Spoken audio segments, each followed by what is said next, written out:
السلام عليكم ورحمة الله وبركاته. أهل الأخوات في الدنيا، عاملين ايه؟ كل سنة وانتم طيبين.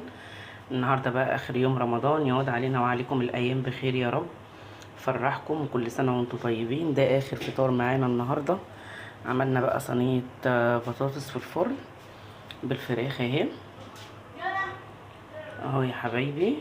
انا ما عملتهاش على الشوايه المره دي لاني كان بدري، فسويتها على البوتاجاز من فوق وسبتها عادي في الفرن لحد ما هي ما اتحمرت. اول مره اعملها الصراحه، وعلى طول بخليها تستوي الاول على البوتاجاز وبحطها على الشوايه.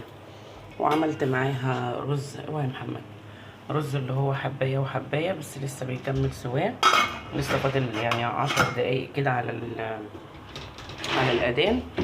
بس انا عشان مش بعرف يعني ايه اصور من محمد واحمد وانا بغرف، بيقعدوا يعيطوا، بيبقوا عايزين ياكلوا وهم ما بيعرفوش ياكلوا لوحدهم، انا اللي باكلهم.